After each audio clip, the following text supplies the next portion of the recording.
parti pour le bilan du mois de janvier 2026. Si vous découvrez cette chaîne, moi c'est Claudine alias La Perleuse 62. Et sur cette chaîne, on parle de tout, mais surtout de livres, de séries télé, d'animaux, de cuisine, d'achats livresques, de scrap, un petit peu. Faudrait que je m'y remette. Mais ça, je vais vous l'expliquer à la fin. Voilà. Puisque on va se concentrer sur le mois de janvier et pas sur ce qui s'est passé au mois de février. Petite nuance. Alors, en ce mois de janvier, déjà, il n'y a pas de catastrophe. Donc ça, c'est déjà pas mal. Monsieur a retrouvé un emploi, je ne sais plus si je l'avais dit dans ma dernière vidéo. Bref, donc ça, c'est cool. Et puis bon, j'espère que ça sera dans quelques temps aussi. Voilà. On va parler culture, notamment avec l'arrêt de diverses plateformes. Alors, Disney, j'ai eu un an à 1,99 €, donc là ça s'est arrêté, donc j'ai pas renouvelé, voilà. Parce qu'à prix plein, je regarde pas assez pour amortir les frais, j'ai envie de dire. Donc j'ai arrêté Disney+, j'ai arrêté également le Prime de Amazon, donc plus de livraison gratuite, et enfin quasiment gratuite, ou de Prime Vidéo. Donc avant la date butoir, je me suis dépêchée de regarder pas mal de séries télé. C'est pour ça que mon quota, mon nombre de livres lus et écoutés n'est pas aussi énorme que ce qu'on aurait pu imaginer.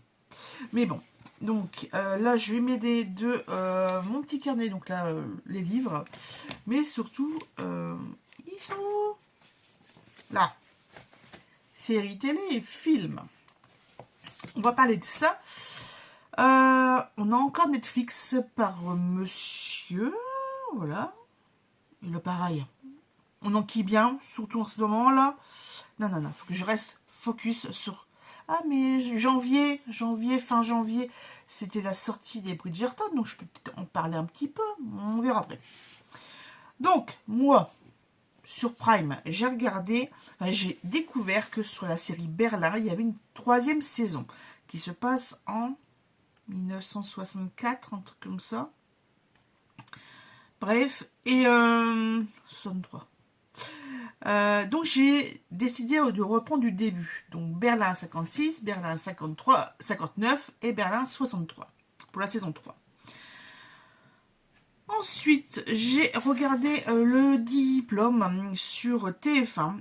Là, c'est une série de 6 épisodes, avec notamment Clémentine Célarié. Et c'est vrai que ça a abordé quand même beaucoup de sujets d'actualité.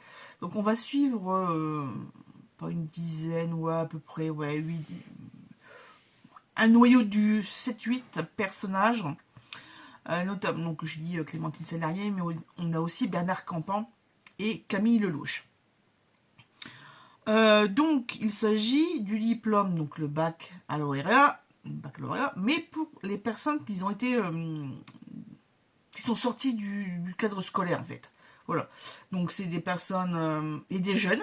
Il y a plusieurs personnages qui ont la vingtaine.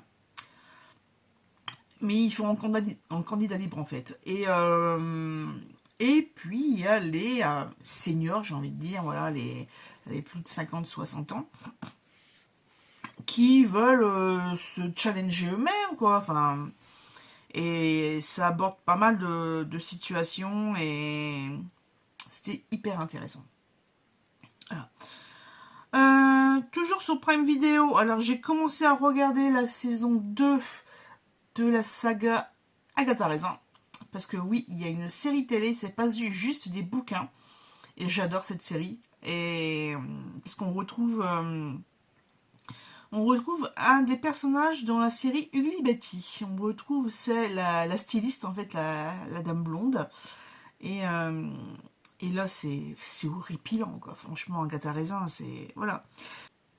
Ensuite, j'ai regardé la série Cedarcove avec Andy McDowell. Alors, si le nom vous dit quelque chose, c'est normal, puisque c'est tiré d'une saga de Debbie Macomber. Elle aime bien situer... je sais qu'elle a plusieurs sagas qui se déroulent dans ce petit village. C'est vraiment un village côtier des Amériques, enfin d'Amérique. Je sais pas trop où ça se situe. En tout cas, moi, ça me fait vraiment penser à la série que j'ai regardée pendant des années quand j'étais ado, Dawson Creek. Et voilà, c'est vraiment le truc typique de tout le monde se connaît, petite ville avec des monuments, machin, machin. Enfin bref, et forcément, il y a un méchant. Forcément. Enfin, ça, voilà, c'est trop cool. Et il y a pas mal de monde connu dans cette petite série. Et j'adore, voilà. J'adore. Et puis j'ai pas pu refinir la saison 1 puisque bah, mon abonnement s'est terminé avant que j'ai eu le temps de clôturer les épisodes. Voilà. Sinon, c'était pas sur Prime, c'était sur Netflix les deux. J'ai regardé Rebecca avec Lily James parce que justement j'ai lu le livre Rebecca en décembre, il me semble, je ne sais plus. Bref, c'était il n'y a pas très très longtemps. Le livre est mieux, a beaucoup plus de détails, etc. Il y a des personnages qui sont dans le livre, qui ne sont pas forcément dans la série, enfin dans le film. Et c'est surtout, c'est plus angoissant dans le bouquin, je trouve. Le côté de le côté gouvernante là qui est partout, qui se mêle de tout, etc. C'est vraiment plus présent dans le livre que vraiment dans le film, même si Christine Scott Thomas est vraiment glaciale, j'ai envie de dire, mais ouais, il y a un autre truc. Bref, c'est comme d'habitude, c'est une adaptation, c'est pas pareil, hein. Voilà. J'ai voulu une touche un peu plus, comment dire, hot, voilà. Un petit chocolat chaud de Noël avec The Merry Gentleman. Et il y a Chad Michael Murray dedans, voilà. Et ouais, d'histoire d'une danseuse qui revient chez elle. Les parents tiennent un espèce de cabaret, mais enfin une espèce de scène ouverte, je sais pas quoi. Et bah ils ont des dettes, c'est prêt à fermer, donc là elle va créer un spectacle. Bon, franchement, je vous dis, c'est le téléfilm de l'après-midi sur TF1 ou de M6, voilà. Et c'était sympa, mais bon, ça. Regarder une fois et tu peux faire autre chose en même temps, hein. Tu te retrouves très très vite dans ce qui se passe. Par contre, on est allé au cinéma et là, il fallait bien s'accrocher. Puisque il s'agit de Greenland Migration. Je relis le titre. On est allé au cinéma, donc c'était un samedi, je sais plus quand, fin de mois. Mon homme voulait regarder plusieurs choses. Moi, Avatar, notamment, j'aime pas. Alors, j'ai détesté le premier. L'univers ne me correspond. Voilà, c'est tout. C'est pas fait pour moi, basta quoi. Et là, je pensais que ça allait être la même chose, Greenland. Et pas du tout, pas du tout, pas du tout. Donc, belle surprise. Et puis, à la fin, j'ai pleuré. Faut dire que ça m'a fait penser à des choses qui se sont passées au mois de novembre. Donc, avec Petit Junior. Donc, voilà. Mon cœur s'est serré. Voilà, voilà. Bon.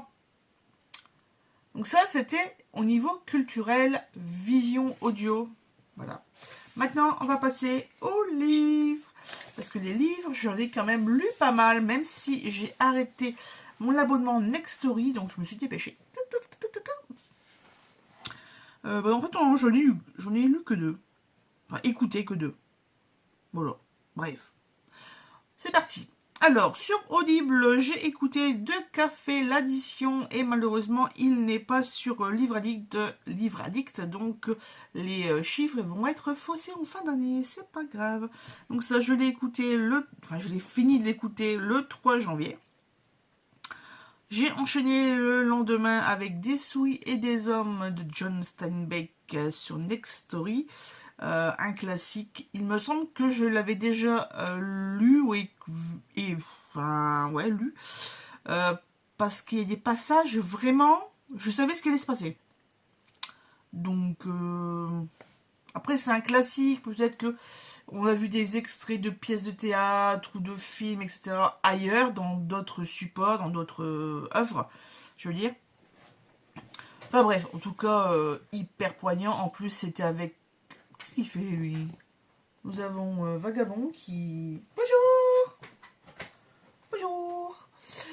Qui regarde la fenêtre. Pourquoi tu veux dire bonjour à la télé? Oui. Oh, ouais, oh, je suis triste, madame. Quand est-ce que tu me promènes? Tout à l'heure, chouchou. Qu'est-ce que j'allais dire? Il n'y a plus de bonbons. T'as tout mangé. J'ai fait un lancer de croquettes. Vous savez, les petites friandises pour les chats. Lui, en mode aspirateur. Sheldon, s'il y a eu 3 croquettes, c'est beau. Mais bon, tant pis. Il y a qu'à être plus rapide. Qu'est-ce que j'allais dire? Oui, donc... ouais, Les souris des hommes, c'était un classique, donc etc. etc. Ensuite, oui, c'est ça. C'était lu notamment par Laurent Deutsch. Voilà. Et son dynamisme, son phrasé, enfin, voilà. Oui, on va y aller. J'ai enchaîné le lendemain avec la petite pharmacie littéraire de Elena Molini. En fait, je l'ai en papier et je l'ai vu sur Next Story. Je suis tiens, allez, il faut que je finisse mon compteur d'heures. Je vais écouter ça.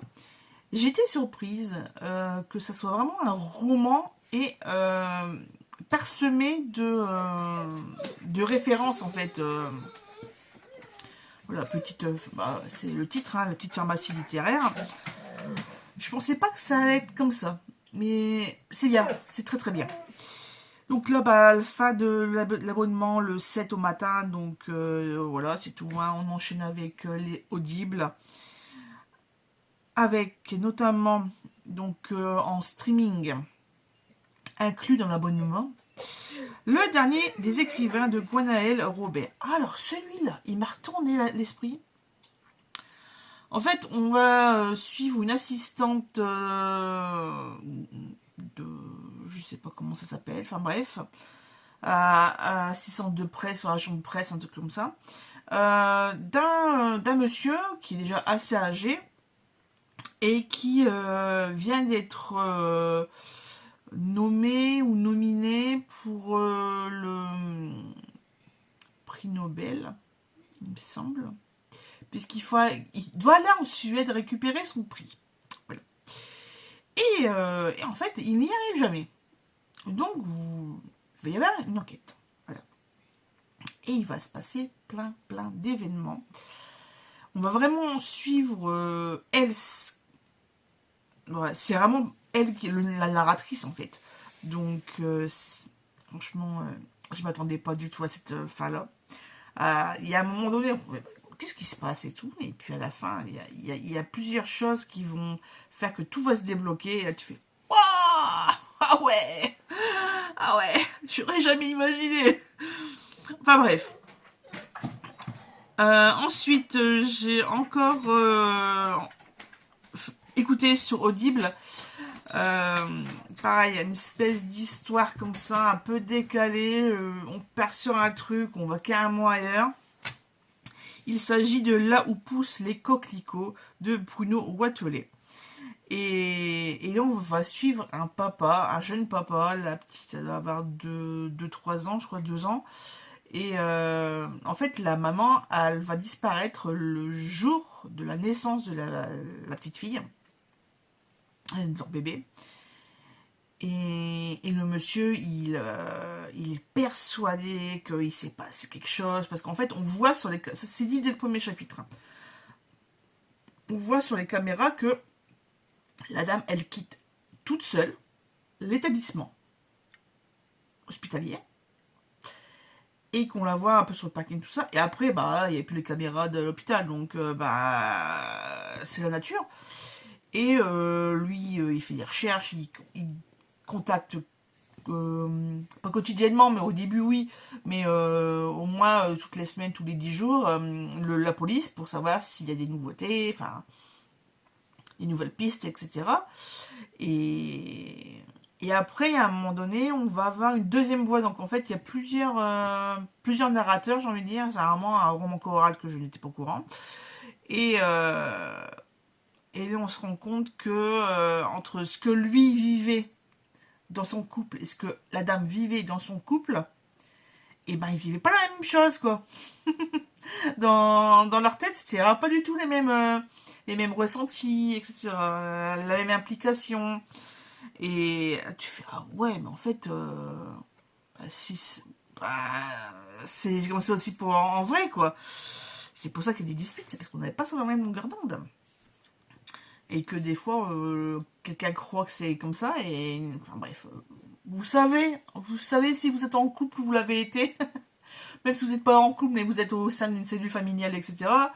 Euh, entre ce qu'on pense dire et ce que les autres comprennent, par exemple, eh ben, quelquefois, c'est pas le même. Hein.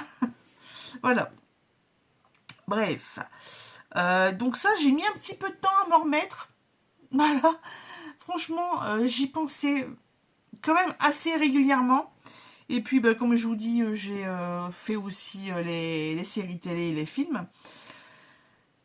J'ai ensuite enchaîné avec La mort s'invite à Pemberley parce que j'avais besoin d'un truc un petit peu historique et suspense. Et c'est surtout un livre que j'avais commencé il y a fort longtemps. Je crois que je l'avais eu une fois en bouquinerie, pas en bouquinerie, en bibliothèque Orange, donc ça date de quasiment plus de 10 ans, cette histoire. En fait, je l'ai eu l'année de la sortie, en fait, en librairie. Et j'ai mis, pareil, plusieurs jours à l'écouter, enfin à l'écouter, à le lire, parce qu'il était en numérique. Et, euh, et c'était assez répétitif, puisque bah, il fallait qu'à chaque intervenant, il fallait que les personnages principaux répètent ce qui s'était passé. Voilà, parce qu'on n'est pas en époque moderne, hein, on est à l'époque de Elizabeth Bennet et de Monsieur Darcy, donc la police, fallait mieux pas avoir affaire à eux, parce qu'ils causaient pas du tout au niveau des indices. Hein. C'est, bon bah c'est toi. Bon bah ok, on va tout faire pour que ça soit toi. On va pas chercher un autre gars, quoi. Enfin, le vrai coupable, quoi. Ah bref, j'ai halluciné. Donc assez mitigé sur cette lecture. J'arrive, mon chouchou. Une autre lecture coup de poing. Mais vraiment. D'ailleurs, je ne vais pas pouvoir dire le titre en entier. Il s'agit d'un livre de Swann Dupont, fille de paix UTE. Je crois l'avoir vu passer sur la chaîne de Flowfly.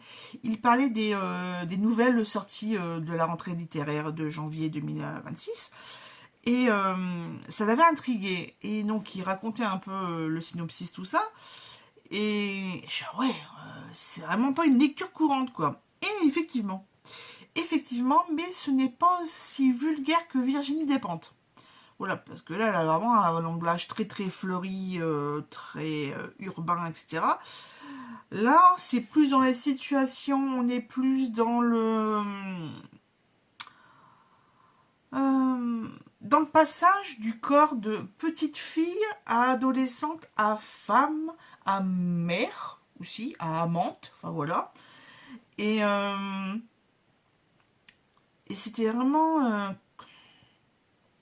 ça nous, enfin moi en tout cas, c'est mon ressenti. Ça m'a vraiment replongé quand j'avais 10, 12 ans, 14 ans, la vision des garçons par rapport au corps féminin. Voilà, parce que pareil, moi j'étais une des premières à avoir la poitrine, alors forcément, et en plus mon collège, j'étais handicapée de service, hein, parce que je me suis fait opérer plusieurs fois pendant ces années-là, donc j'étais celle à la béquille qui boitait, donc forcément j'avais pas mal d'étiquettes entre ça, la poitrine et le fait que je boitais, et que ma corpulence aussi, enfin bref. Jamais je ne retournerai à cette époque. Nanana. Enfin bref, on a tous été traumatisés à un moment donné dans sa vie, niveau scolaire ou autre, mais dans mes années collège et lycée, ça va aller. Bref, aparté. Euh, Qu'est-ce que j'allais dire d'autre, et ouais, ça remet... Enfin, moi, j'ai mis vraiment longtemps à le lire, parce que, justement, ça me faisait décrocher de la lecture, et je repensais à certaines scènes qui se passaient, parce que, voilà, elle explique sa vie.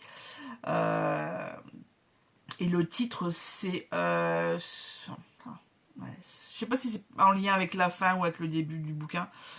Euh, mais voilà, ses parents sont séparés, son père va rencontrer une dame qui est prostituée, et elle va surtout, lors d'un été, découvrir, parce que cette dame apparemment de pudeur, elle est très débardeur, poitrine opulente, mini-jupe, etc. Et la mère de la narratrice, elle n'est pas du tout comme ça. Donc en fait, la gamine, elle est hypnotisée.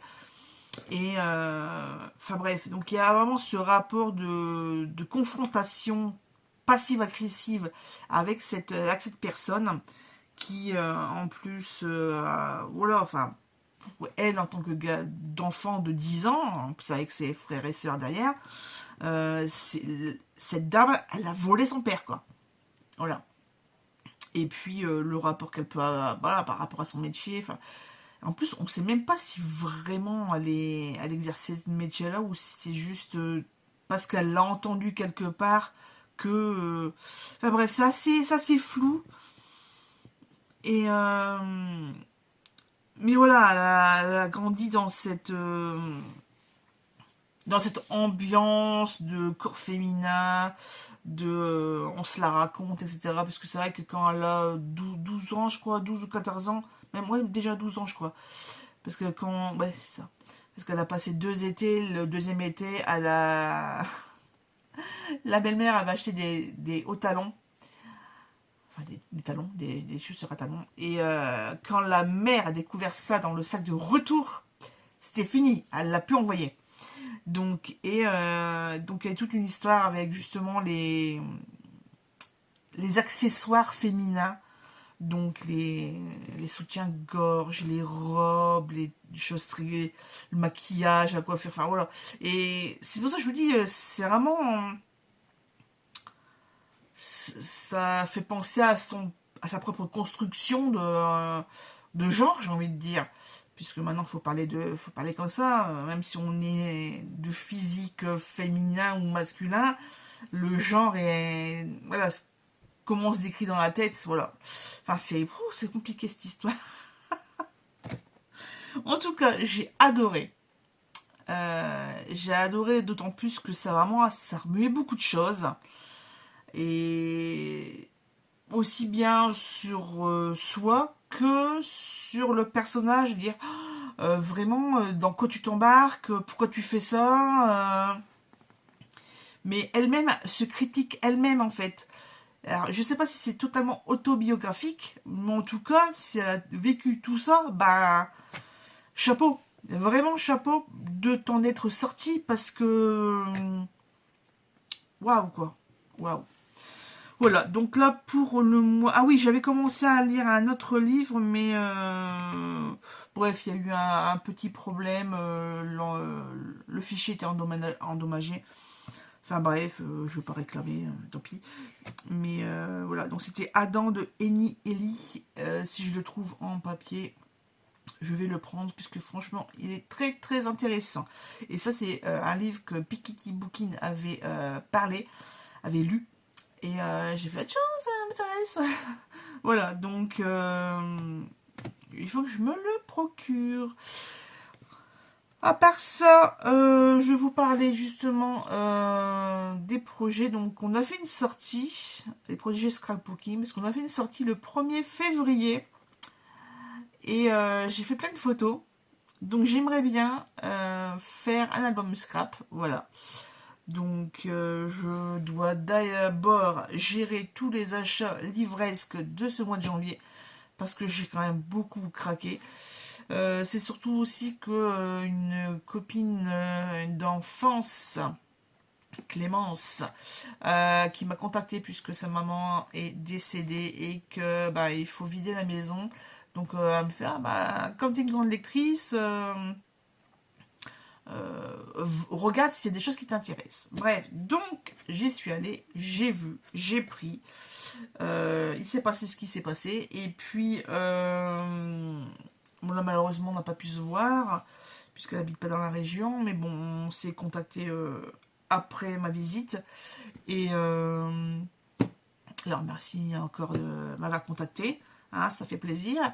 Et puis, qu'est-ce que j'allais dire? Et j'ai donc pas mal de choses à enregistrer, à gérer. Enfin bref.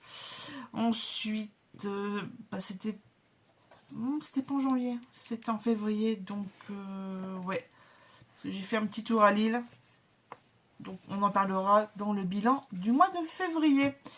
Sinon, j'espère que de votre côté, vous avez fait de belles lectures, que ce que je viens de vous raconter vous a donné envie. Si vous avez des lectures communes ou qui pourraient ressembler, enfin voilà. Ben, on peut en parler, il n'y a pas de souci. Pareil, je vous parlais aussi des chroniques de Bridgerton qui étaient au mois de janvier pour la première partie, il me semble. Mon homme a regardé, donc j'ai juste envie de les triper parce qu'en plus il a mis ça dans la chambre. Donc j'ai vu des scènes, voilà, mais voilà, en ce lundi 9 février, j'ai lu le tome 3 qui parle de Bénédicte. Donc, c'est bon, ouais, je connais la fin. S'ils n'ont pas modifié la fin en série télé. Enfin bref. Sur ce, comme vous vous entendez, vous voyez peut-être les deux petits yeux là. Qu'est-ce qu'il y a? Ton jouet? Mais non, on n'a pas la voiture, on peut pas aller jouer au parc. On va aller te promener. Je vais sortir le chien puisque ce matin il y avait séance élagage là où je vais, donc on n'a pas pu y aller, il y avait trop de tronçonneuses, donc il faut rattraper un peu la sortie matinale. Sur ce, je vous laisse, merci d'avoir regardé la vidéo jusqu'à la fin et on se retrouve bientôt. Je pense que je parlerai un peu des challenges pour faire un petit peu le point. Allez, à très vite. Oh ouais, t'es là mon grand.